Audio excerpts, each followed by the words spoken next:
Olá pessoal, então agora a gente vai ir para a aula 8, tá? Que a gente vai tentar estudar gases, né? De uma maneira mais microscópica, no sentido de estudar a teoria cinética dos gases. A gente vai se preocupar um pouquinho com comportamento molecular, né? Desses entes, né, que formam os gases, tá? Então, para começar, a gente vai estudar o movimento browniano, tá? Que ele basicamente ele é um movimento aleatório, né? Que partículas maiores, né, apresentam, né, quando elas estão num ambiente em que elas estejam com outras partículas, no caso, que são muito menores, tá? Então a gente pode pensar em partículas mesoscópicas que estão num meio com muitas partículas de tamanhos nanométricos, por exemplo, tá? Então a ideia é que o Brown, né, que seria um cientista, né, ele notou que o pólen, né, que são partículas muito pequenas, né, quando eles estavam na água, eles apresentavam um movimento aleatório, como se fossem seres vivos ali, né? Então ele associou isso com vida, né? Na verdade, depois, um pouco mais tarde, né, o Einstein explicou que, na verdade, explicou e mostrou, né, que esse movimento nada mais é do que a interação com muitas outras moléculas, no caso de água, né, para esse sistema em específico do pólen, né? Então, o que acontece basicamente é que essas partículas elas sofrem choques, né, de todos os lados, e esses choques, no caso, a gente não consegue perceber, né, a olho nu, porque as partículas são muito pequenas, né? E como são choques que vêm de muitas partículas, a gente observa daí de fora, né? Como se essa partícula estivesse descrevendo um movimento aleatório, um movimento randômico, né? Daí a gente pode ver isso nesse vídeo aqui, tá? Que mostra partículas, né, é um tipo de polímero, tá? No caso que forma essas estruturas aí, e eles no caso estão sofrendo, né, a ação de partículas muito menores, né? E a gente observa é um movimento browniano dessas partículas grandes, tá? Então isso aqui é um vídeo, né?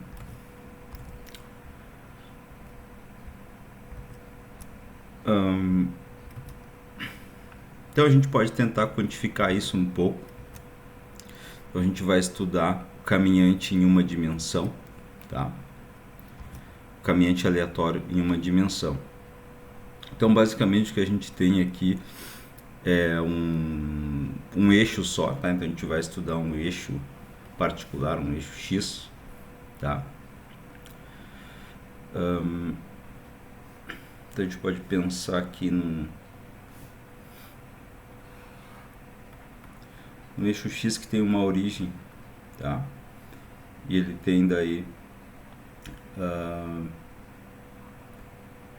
espaçamentos aqui, tem o tamanho L, certo? Então esse caminhante ele pode andar para o lado e dar um passo de tamanho L, né? Ou pode andar para o outro lado, também dando um passo de tamanho L. E a ideia é a gente tentar entender o que vai acontecer com esse caminhante aleatório, tá? Então, como é um movimento que a gente não tem muita previsão, né? A gente vai estudar valores médios, tá? Dessas quantidades aí, certo? Então, se ele vai partir da origem, tá? Digamos que ele parta da origem, certo? Esse x1 vai ser o número vai indicar qual que é o número do passo. Então o x1 vai ser o primeiro passo, tá? Então se ele está partindo de zero, como ele é um caminhante aleatório, ele tem 50% de chance de dar um passo para a direita, 50% de chance de dar um passo para a esquerda, tá? Então a média desse valor x1 para o nosso caminhante vai ser zero, tá? Porque se ele, nesse passo x1 ele poderia estar em L ou em menos L, né? Então na média ele estaria em zero, certo? Então o que a gente pode tentar fazer para tentar obter alguma quantidade mais interessante é calcular a média desse cara ao quadrado, calcular a média do quadrado desse deslocamento x, tá? Então se a gente for estudar a média do x1 ao quadrado, né? Então x1 é mais ou menos L, né? Então se a gente faz o quadrado disso aí, vai dar L quadrado, né? Uma constante. Então a média desse x1 ao quadrado vai ser L quadrado, tá? É o que eu estou mostrando aqui, certo? Depois a gente pode analisar o x2, tá? O que é o x2? Então o x2 vai ser... x2 é justamente o x1 mais ou menos L, né? É o que está aqui, ó. x2 vai ser o x1, que é o passo anterior, mais ou menos L, né? Esse vai ser o x2, o segundo passo, tá? Qual vai ser a média desse cara? De novo vai ser zero, tá? Porque a média do x1 já é zero, né? Depois a gente faz a média de novo com mais ou menos L, então a média desse cara vai ser zero de novo. É o que está aqui, certo? Daí a gente vai estudar agora a média do x2 ao quadrado, né? Então o x2 é justamente esse aqui, ó, x1 mais ou menos L, como a gente já viu, né? Esse é o x1. Então se a gente eleva ele ao quadrado, tá? A gente vem para cá. Então o quadrado daquele cara ali vai ser x1 ao quadrado, tá aqui, né? Mais L quadrado, né? Mais ou menos 2x1L, tá? Então a gente só abriu essa expressão ao quadrado aqui, tá? Quadrado do primeiro mais o quadrado do segundo, certo? Depois a gente faz a média disso daí, tá? Então quando a gente for fazer a média, que é representado por esses símbolos aqui, né? De mais e menos, né? De maior ou menor, né? Quando a gente faz a média desses caras, a gente separa, né? A média do x1 quadrado tá aqui, né? Depois a gente faz a média do L ao quadrado, tá aqui, né? E a média desse cara aqui, o 2x1L, é zero, né? A gente vai pegar aqui a média do 2x1L, tá? Esse cara aqui vai ser igual a 2L, a média do x1, que é zero, né? Então, sempre que eu tiver um termo linear em x para fazer a média, vai dar zero, né? Então, a gente acaba só com esses dois caras aqui. Então, a média do x1 ao quadrado a gente sabe que é L quadrado daqui, né? Tá? Então, a gente vai ter L quadrado mais L quadrado, que vai dar 2L quadrado, certo? Essa é a média do x2 ao quadrado, tá? Daí a gente pode pegar e já estender isso para n passos, né? Então a média do meu xn vai ser zero. A gente sabe que se for a média desse termo linear vai ser zero, né? Depois a média do nosso xn ao quadrado vai ser igual a n vezes o L quadrado, né? A gente viu aqui que só vai ficar aumentando esse termo de L quadrado cada vez, né? Então a gente pode definir uma quantidade chamada distância média quadrática, tá? Que é justamente esse cara aqui, certo? Que ele vai ser a raiz quadrada da média do da posição no passo n ao quadrado, tá? E como a gente já viu esse cara daqui, ó, tá?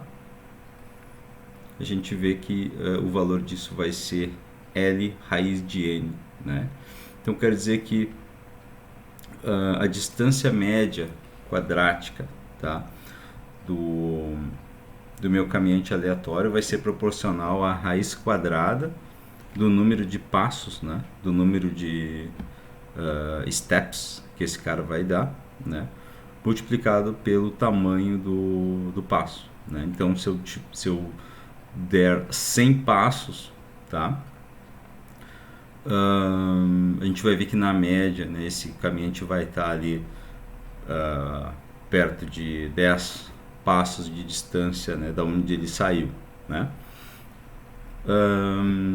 Então isso aqui é só para mostrar que a gente pode fazer uma análise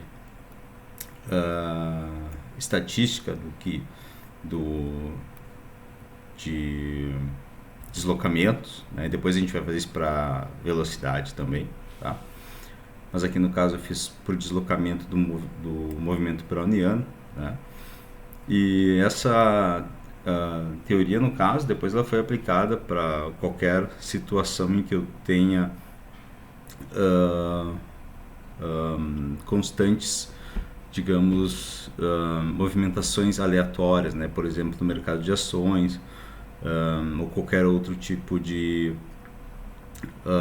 situação em que eu tenho flutuação, por exemplo, também em sistemas de medição de tempo, de meteorologia, né? Como se eu quero prever o que vai acontecer, eu tenho que fazer esse tipo de análise estatística também para as nuvens, para os sistemas dos ventos, né? O que vai acontecer no futuro com no caso o clima, né? A gente usa esse tipo de teoria nesse tipo de sistema também, certo?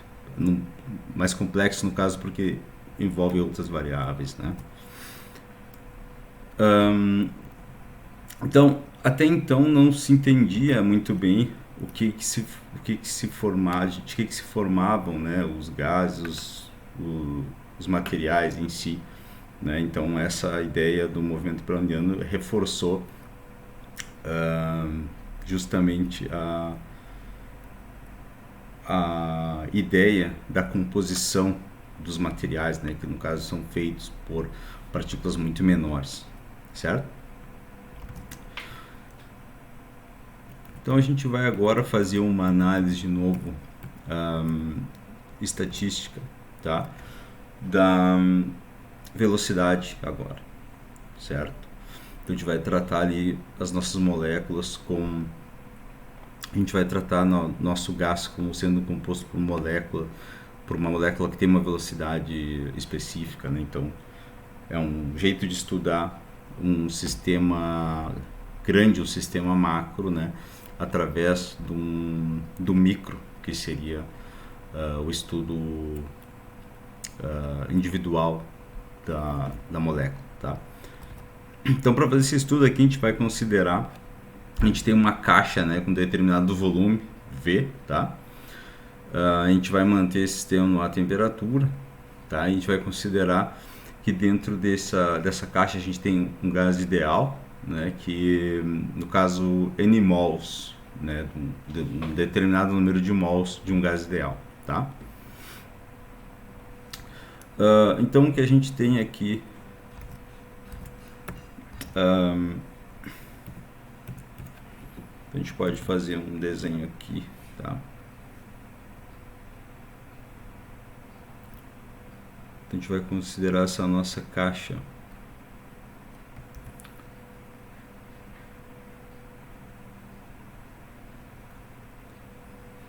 Então ela tem um comprimento L aqui, né? Então a gente vai olhar ela de lado, certo? E a gente vai imaginar que tem uma moléculazinha aqui viajando para a direita com uma velocidade Vx, tá?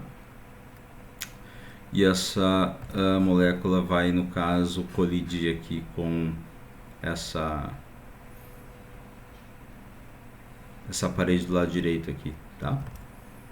Ela vai se deslocar e colidir lá com aquela parede de uma velocidade Vx, tá? Então a gente sabe lá da física 1, né, que o momento linear é uma quantidade, né, para um determinado sistema que está em movimento, né, que seria uma quantidade que é dada pela multiplicação da massa pela velocidade desse corpo, né? E o momento é interessante estudar porque ele tem uma conexão com a força, né? E ele também é interessante porque o momento a gente sabe que ele é conservado numa determinada colisão, por exemplo, né? Então a gente sabe que o que vai acontecer, a gente vai supor, né, que essa molécula, que vai ser para nós aquela bolinha azul ali, né, ela vai, no caso, se deslocar com uma velocidade Vx, vai se chocar com a parede, né, aquela parede sombreada ali, tá? E vai retornar depois com uma velocidade menos Vx, certo? Então ela é como se fosse uma bola que vai picar naquela parede do lado direito ali, tá? Então a gente pode calcular justamente a variação do momento linear dessa partícula, tá? Dessa molécula, no caso, tá? Então essa molécula tem massa m, né? E o momento linear inicial dela vai ser justamente mvx, né? No caso a gente está preocupado só com a componente x agora, tá? Então o momento, no caso, vai ser inicial, vai ser antes da colisão, né? Vai ser mvx, tá? E o momento depois da colisão, como essa molécula vai estar indo para a esquerda depois, né? O momento vai ser menos mvx, né? Então a gente vai ter que o momento inicial dessa partícula vai ser mvx e o momento final vai ser menos mvx. Então a gente tem duas situações, antes e depois da colisão, inicial e final. Daí a gente pode calcular facilmente a variação do momento dessa molécula, né? Então vai ser o momento final menos o momento inicial. Essa vai ser a variação de momento devido à colisão, tá? E a gente vê que essa variação de momento aqui vai dar então aqui a gente vai botar menos mvx vai dar menos 2 mvx, tá? Essa é a variação de momento dessa molécula devido ao fato de ter colidido com a parede. No caso, a parede, essa caixa, ela é infinitamente maior, mais pesada do que a molécula, né? Então a gente pode considerar que ela não vai ter seu movimento alterado, certo? Então por isso que a molécula só vai inverter sua velocidade ali, né? Ela não vai perder velocidade ali, tá? Então a gente sabe que o momento linear tem que se conservar, né? Então a parede ela vai receber essa variação de momento também. A parede vai ter uma variação de momento, né? Só que vai ser um sinal contrário daí, né? Justamente porque ela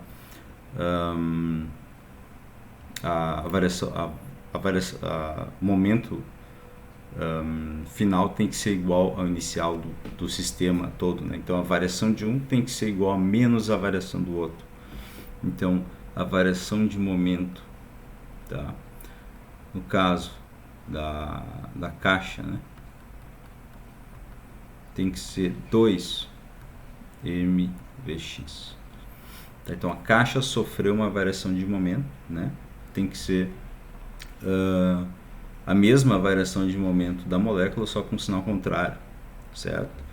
E quanto tempo demora, no caso, para essa mesma molécula colidir de novo com a parede, né? Então a gente sabe que se o tamanho da parede é L, né?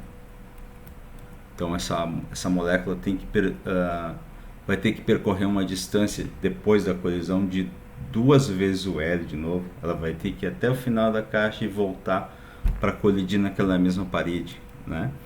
Então uma variação do tempo entre colisões, né, vai ser justamente 2L sobre Vx, porque a velocidade vai ser a distância sobre tempo, né? Então o tempo vai ser a distância sobre a velocidade, a distância vai ser 2L, né? E a velocidade a gente sabe que é Vx, tá?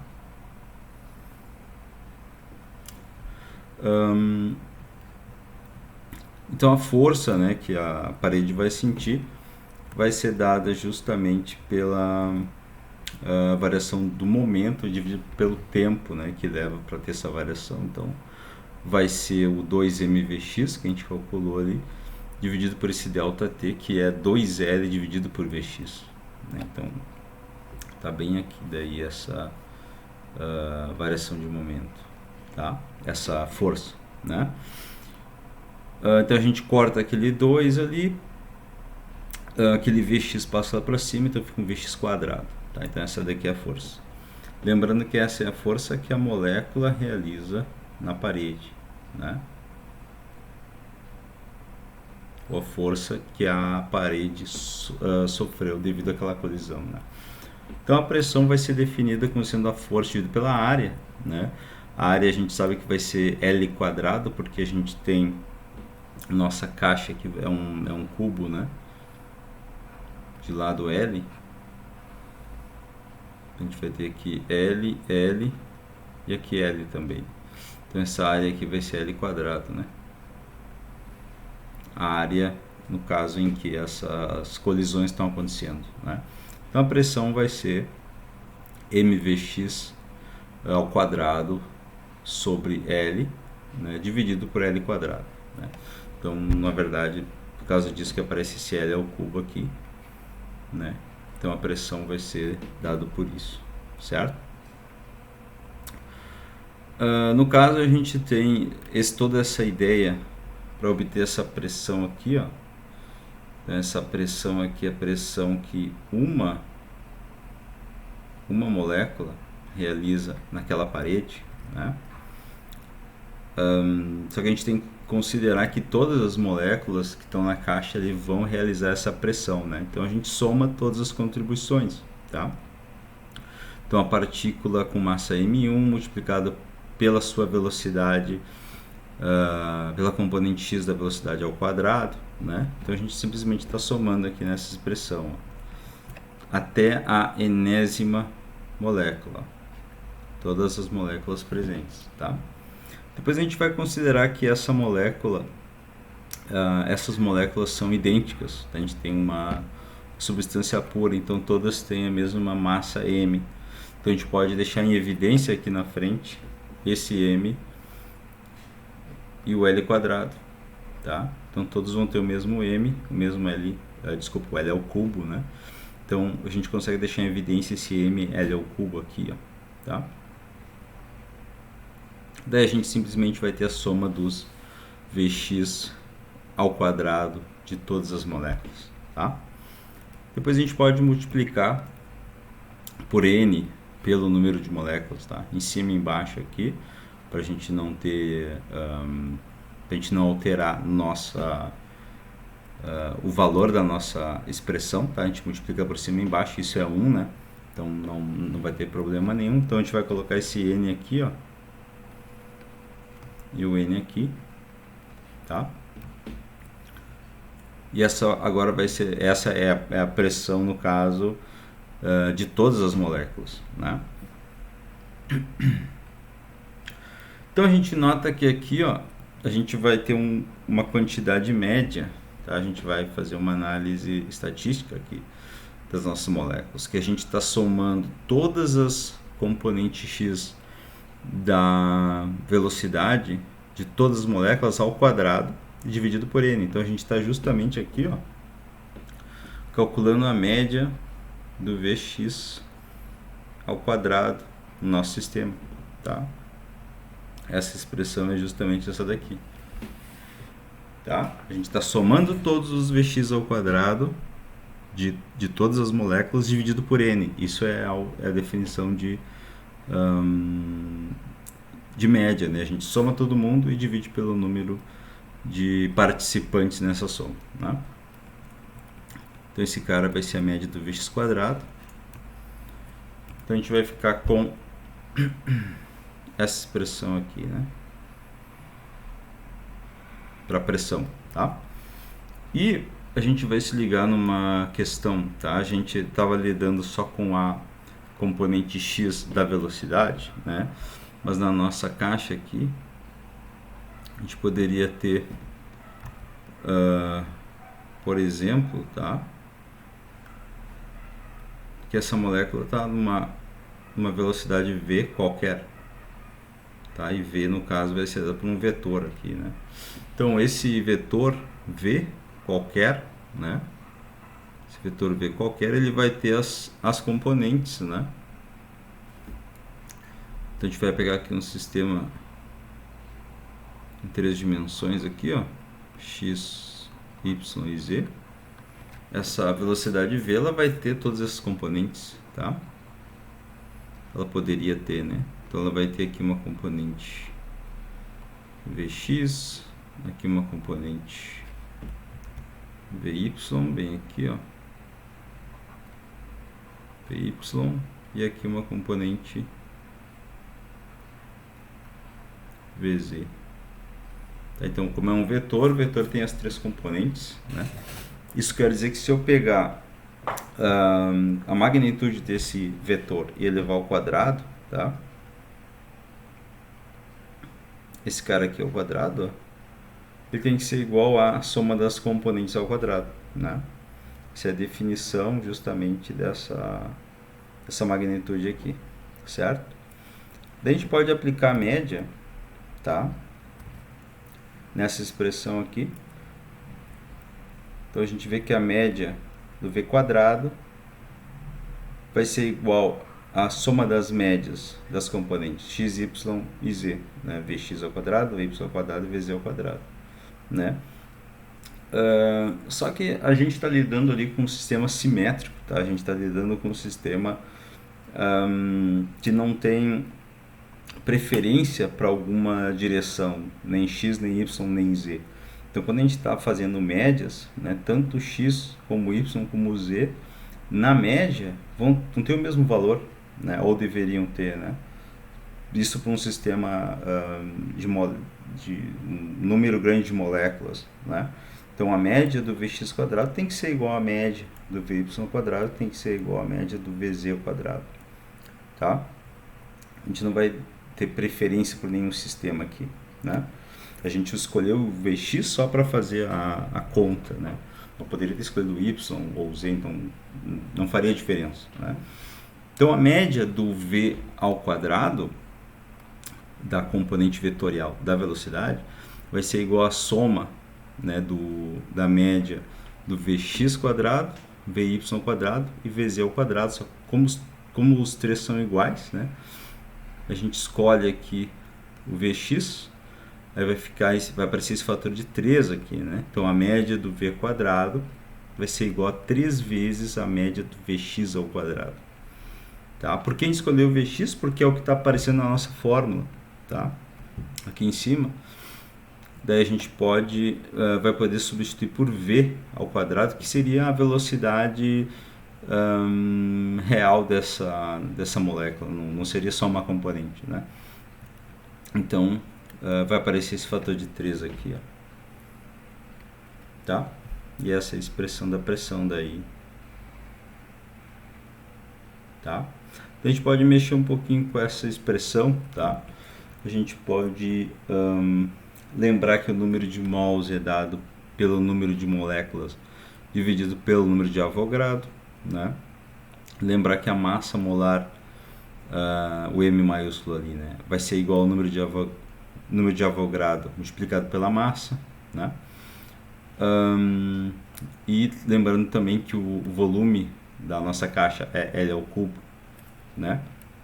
Daí a gente pode reescrever essa pressão aqui como sendo, então a gente só substitui aqui a massa né, usando essa expressão aqui, e substituir o número de moléculas utilizando essa expressão aqui também, tá? A gente acaba com essa expressão para pressão, né? Então essa é a pressão de um gás ideal, né? Então a gente tem dentro de uma caixa moléculas que formam o gás ideal, e a gente nota que a pressão que essas moléculas vão fazer na parede ali dentro da caixa vão ser justamente dado por essa expressão aí, tá? A gente está também interessado em saber a média da velocidade ao quadrado, né? Então a gente quer ter uma noção de como vão se comportar as velocidades das nossas moléculas. Então a gente quer saber a média do v quadrado, tá? Então para saber isso a gente tem que substituir o PV ali naquela fórmula. PV a gente já sabe da lei dos gases, que é nRT, né? Então a média do nosso v quadrado vai se simplificar bastante, vai ficar 3RT sobre m, né? Então a gente nota que a média da velocidade ao quadrado das nossas moléculas vai depender da temperatura e da massa molar do sistema, né? Fora as constantes ali, né? Então, de novo, assim como a gente fez lá no caso do movimento browniano, tá? A gente pode definir essa quantidade média quadrática, a velocidade média quadrática aqui, ó, tá? Vai ser dado pela raiz quadrada, né, da média da velocidade ao quadrado, tá? Também é muito comum de encontrar essa quantidade como RMS, tá? Que é a sigla de root mean square, que seria a média quadrática, a raiz quadrada da média quadrática, tá?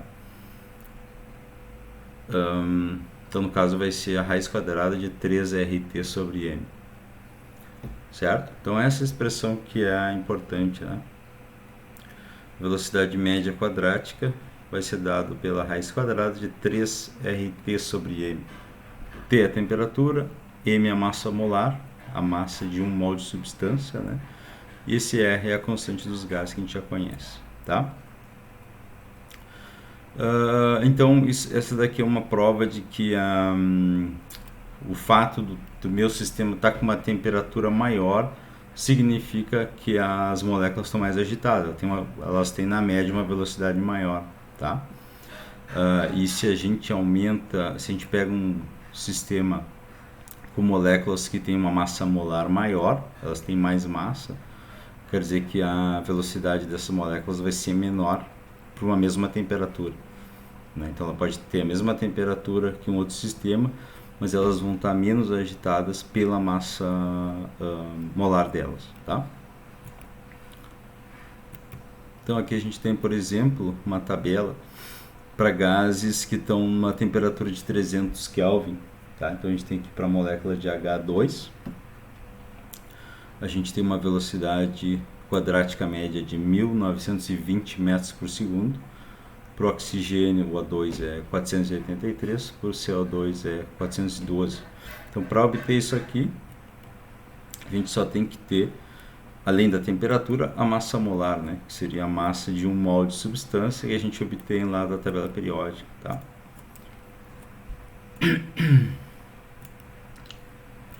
Então a gente pode também definir a energia cinética média, tá? Então a gente sabe que a energia cinética lá da física lá é mv ao quadrado sobre 2, né? A energia cinética de uma molécula é mv ao quadrado sobre 2. Como a gente está lidando com moléculas dentro de um gás ali, a gente não sabe a velocidade específica de uma molécula, né? Então o que a gente faz é justamente calcular a média, tá? Então a gente vai calcular a média da energia cinética. Daí então a massa e o fator de 2 ali fica fora da média. A gente só tem que daí fazer a média do V quadrado, tá? Então a gente vai supor que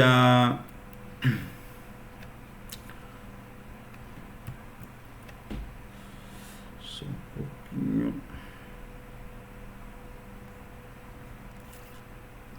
A gente vai supor aqui que a energia cinética média da molécula vai ser igual à energia cinética média das moléculas do gás, né? Porque a gente não tem muita informação de uma molécula específica, a gente tem do gás, né? Então a gente vai substituir aquela média do v quadrado pelo VRMS ao quadrado, a velocidade quadrática média ao quadrado. A gente sabe que é a raiz de 3RT sobre m, então ao quadrado vai ser 3RT sobre m, né? Aí está aqui 3RT sobre m, daí a gente multiplica por m e divide por 2 por causa desses fatores aqui, né? A gente pode substituir daí aquela massa molar ali e a massa, né, pelo número de Avogadro, né? A gente sabe que o número de Avogadro vai ser a massa molar dividido pela massa, né?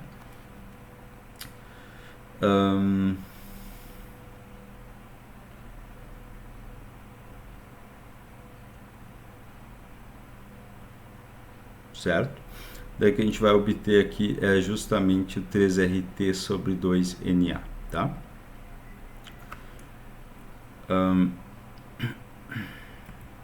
Então essa é a energia cinética média, tá? A gente vai substituir aqui também esse R sobre Na, tá? Que vai ser justamente o KB, né? A gente viu isso daí nas aulas passadas, né? Que o NR é igual ao N minúsculo vezes o R é igual ao N maiúsculo vezes o KB, né? A constante de Boltzmann. Daí a gente consegue substituir esse R sobre Na por KB, no caso, né? Tá. Então, daqui a gente vai ter daí a fórmula final mais conhecida, né? Que a energia cinética média vai ser 3 meios de kBt, tá? Então, energia cinética média de translação, porque a gente está lidando só com a movimentação dessa molécula, né? Vai ser dependente da temperatura, tá? Então, energia cinética depende linearmente de uma molécula, né? Vai depender linearmente da temperatura, a menos de uma constante, seria o 3kB dividido por 2, né? Então, isso é um resultado bem importante também, tá? Que simplifica bastante, né, a análise, porque a gente já sabe que para um gás ideal de uma molécula, né, a energia cinética média dela vai ser 3 meios de kBt. Então, isso aí simplifica bastante o estudo, tá? Um resultado importante. Então aqui a gente tem os probleminhas, então vou dando uma indicaçãozinha para vocês fazer, tá?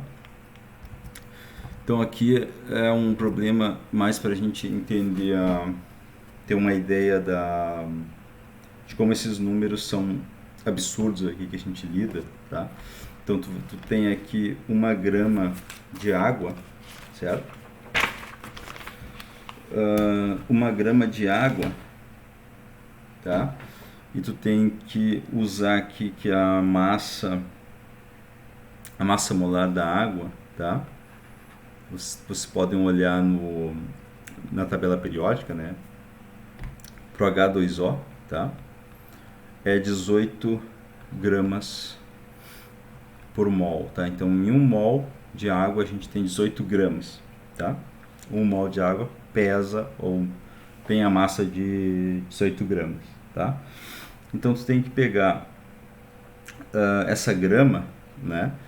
Ver, no caso, para esse problema é 1 grama de água, então 1 grama de água para nós é nada, né? É uma coisinha de nada.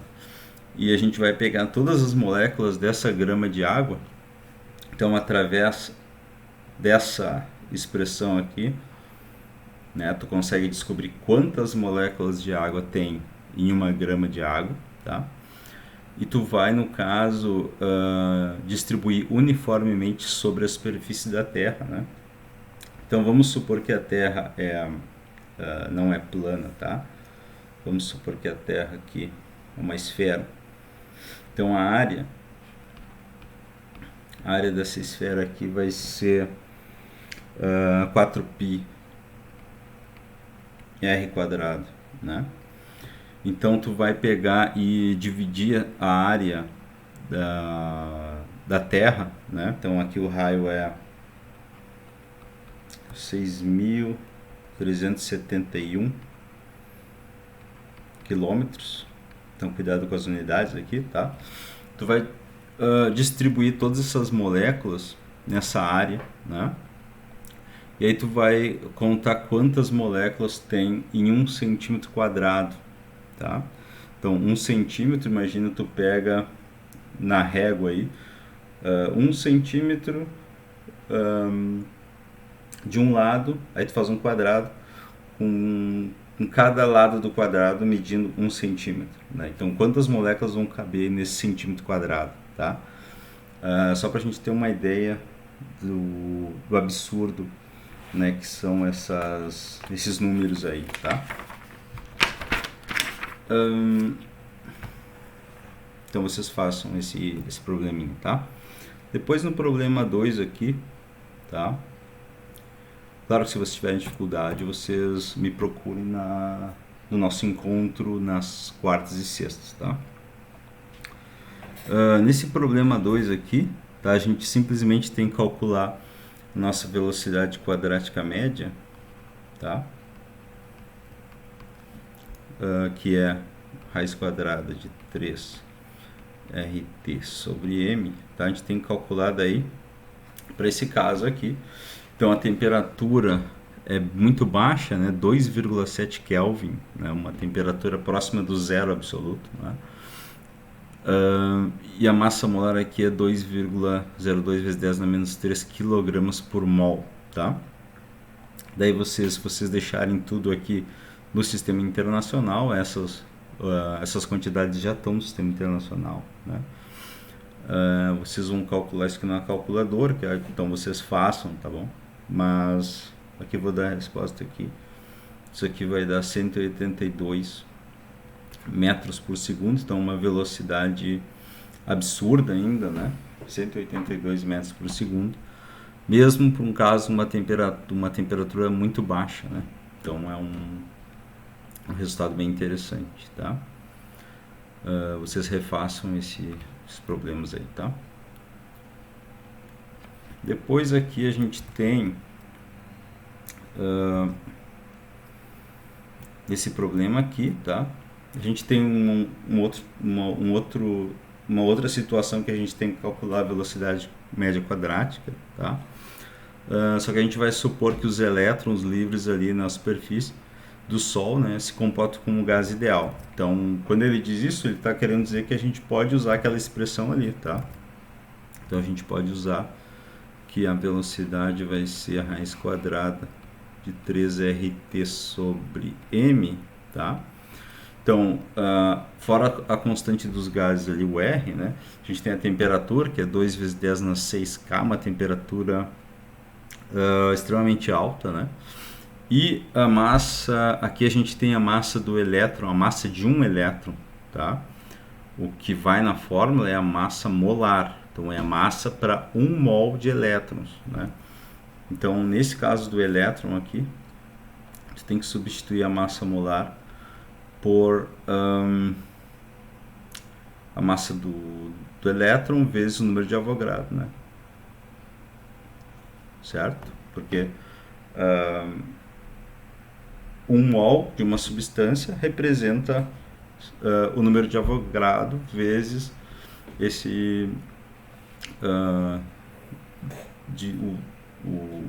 o número de partículas em 1 mol é o número de Avogadro, né? Então, para saber a massa de 1 mol, a massa molar, tu tem que multiplicar a massa de uma partícula só pelo número de Avogadro, tá? E depois vocês calculem e vejam quanto deu, tá? Pra gente discutir, certo? Então vocês tentem obter aqui o resultado, tá? Que é 9,5 vezes 10 na 6 metros por segundo, tá? Vocês tentem fazer, tá?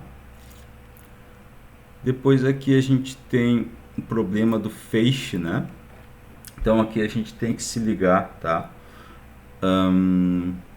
A gente tem que se ligar em algumas coisas aqui. Então basicamente que a pressão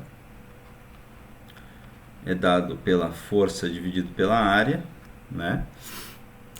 Então a área já é dada nesse problema, 2 centímetros quadrados, tá? A força vai ser dada justamente pela variação de momento da parede, tá? Variação de momento da parede dividido pela quantidade de tempo que leva entre colisões, tá?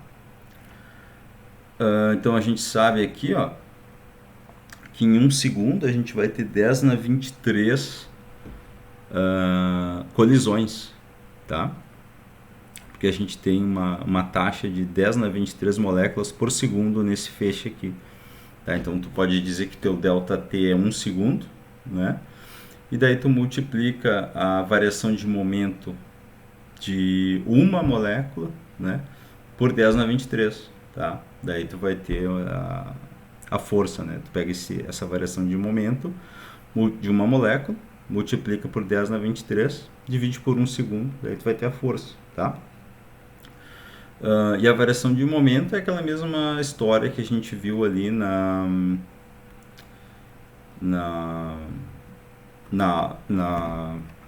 pouco tempo atrás ali na aula, tá? Só que tem que se ligar que a gente tem aqui uma situação em que a gente tem um ângulo aqui, né? Então, a gente tem a parede aqui, tá? E o feixe das moléculas de hidrogênio faz 55 graus. Então o feixe está vindo aqui, rebatendo, né? Esse aqui é o feixe. Ele está fazendo daí aqui, ó, 55 graus, tá? Com a normal dessa parede. Então a parede está aqui, a normal é essa daqui, né? Ele está fazendo 55 graus, tá? E a gente sabe a velocidade com que essas moléculas estão chegando ali, né? Só que quem vai sofrer a variação do momento vai ser só a componente x aqui, né? Então vamos chamar essa direção aqui de x, né? Então somente a componente x que vai estar sofrendo a variação de momento, tá? Então você tem que prestar atenção nisso para calcular essa força aqui, tá? Então tente entender bem esse problema, tá? Então o resultado aqui, ó, para vocês fazer, tá? É 1900 pascais, tá? Então eu quero que vocês tentem fazer, tentem entender, tá? E qualquer coisa daí vocês me procurem na aula para a gente não deixar acumular dúvidas, tá, gente? E além dessas listas da aula, vocês façam também as listas a lista que tem no site da disciplina. É importante também, tá bom? Então até a próxima, certo, gente?